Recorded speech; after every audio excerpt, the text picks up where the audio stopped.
चलिए, आज जो ये चुनाव के रिजल्ट्स आए हैं इसका विश्लेषण करते हैं और विवेचना करते हैं। और पिछले 6 महीने में जो चुनाव हुए हैं उनके साथ जो शॉर्ट टर्म ट्रेंड है उसकी एनालिसिस करते हैं। आज जो रिजल्ट्स आए हैं उसमें कर्नाटका में मोहब्बत जीती है और ये उन्होंने वो थर्ड फ्रंट जो बीआरएस ने बनाने का प्रयास किया था उसको धक्का दे के जीती है।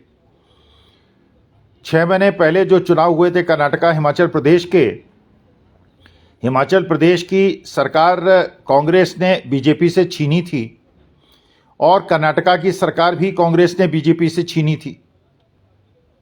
आज राजस्थान और छत्तीसगढ़ की सरकार बीजेपी ने कांग्रेस से छीनी है। इसका मतलब ये है कि पहले भी 6 महीने के अंदर पहले भी 3 ऐसे चुनाव हुए हैं, 6 ऐसे चुनाव हुए हैं। अगर आप हिमाचल प्रदेश, कर्नाटका, तेलंगाना, मध्य प्रदेश, छत्तीसगढ़ और राजस्थान को देखें, जिसमें 2 स्टेट कांग्रेस ने बीजेपी से छीनी है और बीजेपी ने कांग्रेस से छीनी है। तो इसका मतलब ये हुआ कि आज भी 3 स्टेट ऐसी हैं इन 6 स्टेट में जो कांग्रेस के पास हैं और 3 बीजेपी के पास हैं। तो न नफ़ा हुआ न नुकसान हुआ, क्योंकि बीजेपी ने 2 कांग्रेस से छीनी और कांग्रेस ने 2 बीजेपी से छीनी। तो ये तो हो गई बराबरी का सौदा। अब इसके बाद आइए कि पिछले लोकसभा चुनाव में 2019 के चुनाव में जो बीजेपी को सीट मिली थी, मध्य प्रदेश, राजस्थान, छत्तीसगढ़ जो आज उनके पास आ गई है, इसमें केवल छत्तीसगढ़ में 2 सीटें और मध्य प्रदेश में 1 सीट कांग्रेस जीती थी, 3 सीटें। इसका मतलब इन 3 स्टेट में अगर सारी सीटें भी बीजेपी जीत जाती है तो केवल 3 सीटें उनकी बढ़ती हैं। और कर्नाटका में, हिमाचल प्रदेश में और तेलंगाना में 4 सीट मिली थी बीजेपी को लोकसभा में।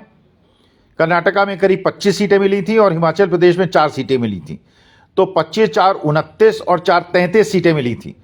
इसका मतलब 33 सीटें जिन स्टेट से मिली थी वो बीजेपी ने कांग्रेस को सौंपी है और कांग्रेस को जो 3 सीटें मिली थी वो उसने बीजेपी को सौंपी है। तो मुझे लगता है 2024 के चुनाव के लिए कांग्रेस के लिए शुभ संकेत है। दूसरी बात यह है कि लोकसभा चुनाव में बीजेपी को हराने के लिए केवल सीटें कितनी कम करनी है? 28। और अगर तेलंगाना में, कर्नाटका में और हिमाचल प्रदेश की ही सीटों को जोड़ लिया जाए तो ये 28 सीटें कम हो रही हैं। इसके अलावा बिहार है, वेस्ट बंगाल है, महाराष्ट्र है और दिल्ली है, हरियाणा है। तो अगर सूझबूझ से इंडिया गठबंधन चुनाव लड़े तो मोहब्बत जीत सकती है। अभी मोहब्बत हारी नहीं, पूरी तरह से नहीं हारी। माने मोहब्बत को धक्का जरूर लगा है और जो नफरत है उसने मोहब्बत को टेम्परेरीली हराया है। लेकिन मैं ये मानने के लिए तैयार नहीं हूं कि जो मोहब्बत है वो पूरी तरह से हार गई है, और न ये देश के लिए शुभ संकेत है कि मोहब्बत हार जाए। मुझे ऐसा लगता है कि जो इंडिया गठबंधन के लोग हैं उनको हिम्मत नहीं हारनी चाहिए। हम जैसे लोगों को हिम्मत नहीं हारनी चाहिए।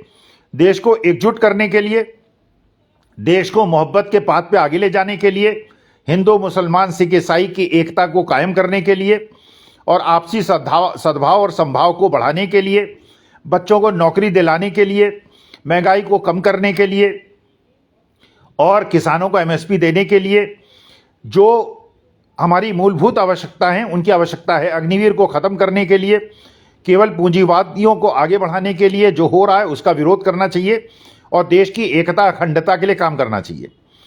मुझे ऐसा लगता है जो छत्तीसगढ़ में बीजेपी ने कहा कि वो 3100 रुपये धान का पर क्विंटल देगी, अब मेरे ख्याल से वो जुमला नहीं होगा, वो सच सिद्ध होगा। और अगर वो छत्तीसगढ़ में 3100 देगी तो उत्तर प्रदेश में और पंजाब, हरियाणा में क्यों नहीं देगी, बाकी देश के विभिन्न राज्यों में क्यों नहीं देगी, और सेंट्रल गवर्नमेंट एमएसपी क्यों नहीं देगी अगर 31 रुपये छत्तीसगढ़ में देगी। तो मुझे ऐसा लगता है मोदी जी ने शायद निर्णय ले लिया है, पूरे देश में एमएसपी लागू हो जाएगा। 3100 रुपये में अब धान खरीदा जाएगा। चिरंजीवी योजना केवल राजस्थान में क्यों लागू होगी, जो माननीय मोदी जी ने कहा था कि गहलोत जी की जो स्कीम्स हैं उनको हम आगे बढ़ाएंगे, तो चिरंजीवी सीमा जो सेवा है पूरे देश में लागू होनी चाहिए। मैं 70,000 रुपये साल प्रीमियम देता हूं, तो मेरा 6 लाख का इंश्योरेंस है। अगर 1,000 रुपये, वहाँ 850 रुपये लेते हैं राजस्थान में, अगर 1,000 रुपये साल भी मुझसे लेकर मुझे 25 लाख का इंश्योरेंस मिलता है, तो फिर मेरे तो 5-6 हज़ार रुपये महीने बच जाएंगे। तो मुझे लगता है अब मोदी जी पूरे देश में धान 3100 रुपये में खरीदेंगे, पूरे देश में सिलेंडर जो है 450 रुपये का मिलेगा, और चिरंजीवी योजना पूरे हिंदुस्तान में लागू होगी। मुझे ऐसी आशा है ये जुमले साबित नहीं होंगे। गैस का सिलेंडर अगर छत्तीसगढ़ में और राजस्थान में 450 का मिलेगा, तो हरियाणा में, उत्तर प्रदेश में क्यों नहीं मिलेगा? पूरे हिंदुस्तान में भी गैस का सिलेंडर 450 का मिलेगा। तो मुझे लगता है ये शुभ संकेत है कि बीजेपी ये चुनाव जीती है। तेलंगाना में कांग्रेस जीती है, बहुत अच्छी बात है। एक और बात प्रूव हुई कि थर्ड फ्रंट के लोग खत्म हो गए, जेडीएस खत्म हो गई, बीआरएस खत्म हो गई। ओवैसी जी जो मौसेरे भाई हैं वो भी हार गए, उनका भी किस्सा खत्म हो गया।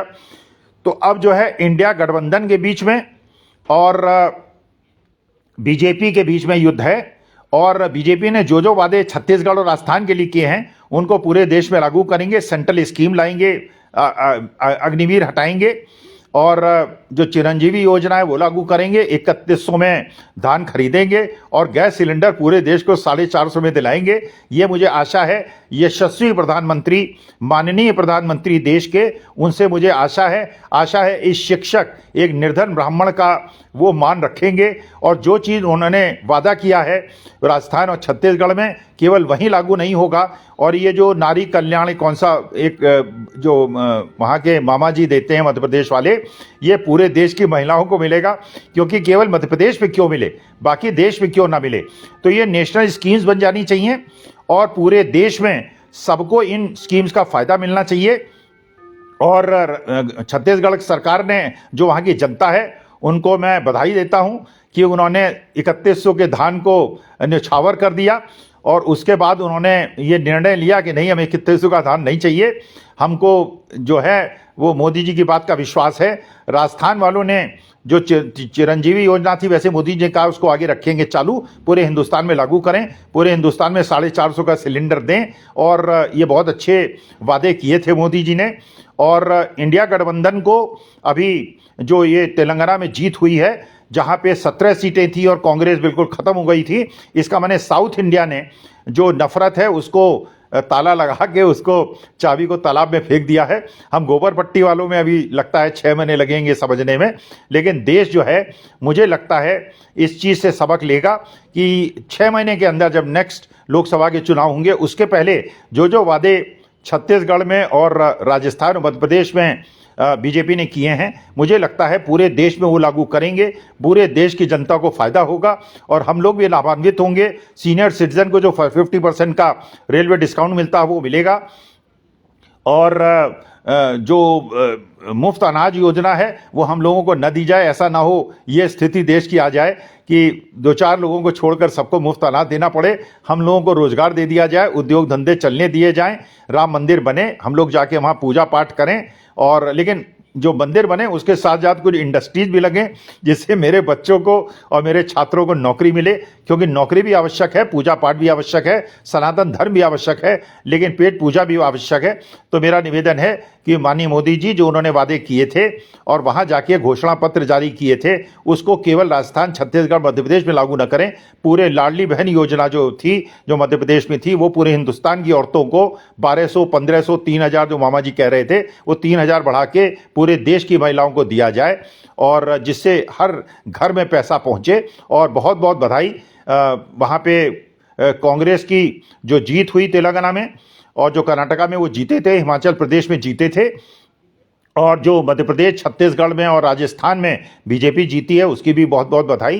पूरे देश को लाडली बहन योजना का लाभ मिले, 450 में गैस सिलेंडर मिले, चिरंजीवी योजना मिले, पूरे देश में धान 3100 रुपये खरीदा जाए, ये मेरी शुभकामनाएं हैं। और जीतने वालों को बधाई। मैं तो शिक्षक हूँ, मेरा कोई राजनीतिक पृष्ठभूमि तो है नहीं, और इसलिए मैं तो विश्लेषण करता था, आज फिर एक विश्लेषण मैंने कर दिया।